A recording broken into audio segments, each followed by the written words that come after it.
कुरान करीम की दूसरी आयत सूरह नूर की अल्लाह पाक कुरान करीम में फरमाते हैं वला यातली उलुल फज़्लि मिनकुम वस्साअति उलिल कुर्बा वल मसाकिन। पस मंज़र इसका मुख्तसर से समझे। आयात नज़ल हुई, पस मंज़र ये था हज़रत सैयदा आयशा रज़ी अल्लाह ताला अन्हा पर मुनाफ़िकीन ने तहमत लगाई और ये मुनाफ़िकीन की साजिश थी। सैयदना सिद्दीक़ अकबर रज़ी अल्लाह अन्हु की ज़ात अक़दस पर भी हमले हुए और आपकी फरमाबरदार बेटी जो हुज़ूर नबी वसल्लम की ज़ौजा मोहतरमा है और नबी पाक सल्लल्लाहु अलैहि वसल्लम की ज़ौजा होने की वजह से उम्मत की माँ है। तो मुनाफ़िकीन का ये किरदार रहा कि उन्होंने हज़रत सैयदा आयशा रज़ी अल्लाह अन्हा पर तहमत लगाई। हज़रत सैयदा आयशा रज़ी अल्लाह अन्हा अल्लाह पाक ने सूरह नूर के अंदर आयात उतार कर उनकी पाक दामनी को बयान किया। जब किसी शख्सियत के अंदर प्रोपेगेंडा होता है ना जी, प्रोपेगेंडे की लपेट में बसा औकात जो बेचारे सीधे साधे लोग होते हैं ना और अपने होते हैं वही बसा औकात प्रोपेगेंडे की लपेट में जाते हैं। असल में ये साजिश थी मुनाफिकीन की, लेकिन चंद मुसलमान ऐसे थे जो कि बेचारे सीधे साधे थे और बात सुनी और उनकी बातों में आ गए।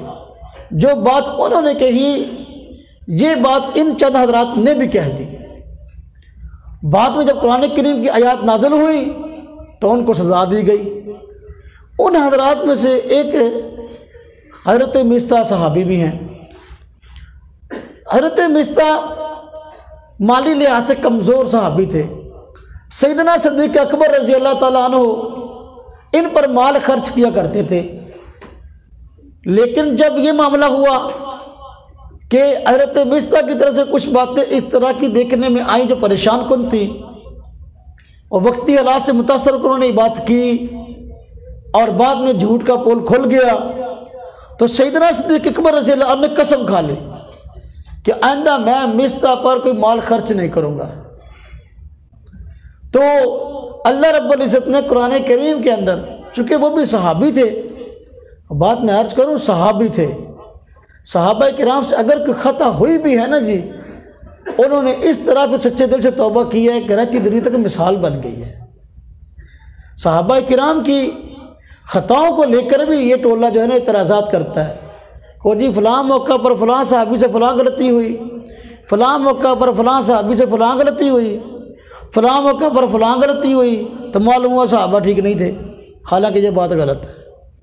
सहाबा किराम का एक दौर है दौर तरबियत और एक दौर तरबियत के बाद का जो दौर तरबियत था उसमें सहाबा किराम से ख़ताएं हुई है, इसलिए कि हम सहाबा किराम गुनाहों से मासूम नहीं मानते।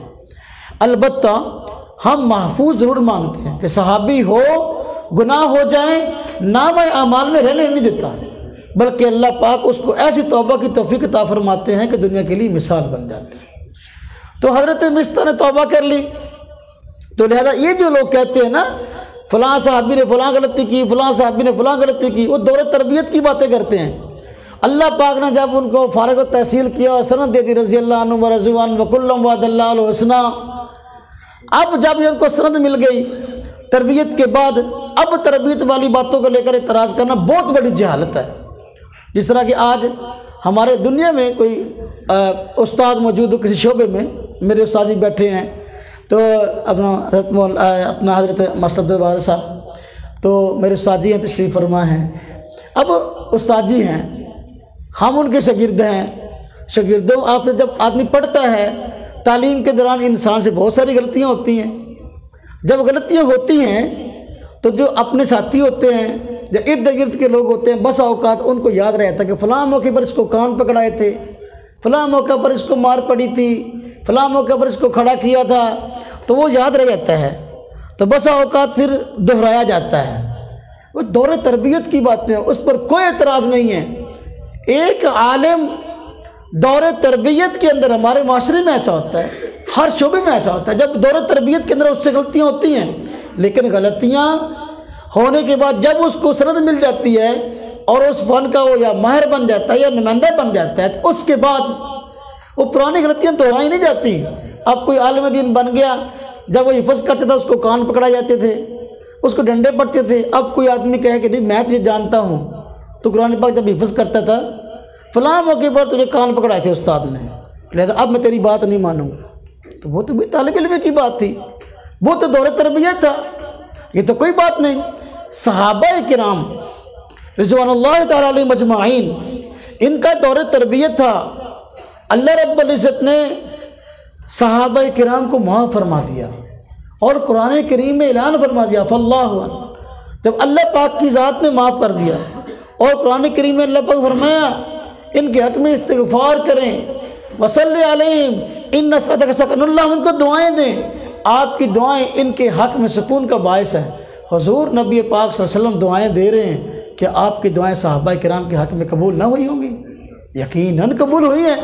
तो दौरे तरबियत की बातों को लेकर इतराज़ करना बहुत बड़ी जहालत है।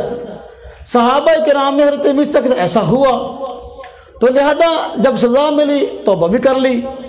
अब सैयदना सिद्दीक़ अकबर रज़ी अल्लाह ताला अन्हु ने कसम खाई थी कि मैं मिस्ता पर माल खर्च नहीं करूँगा।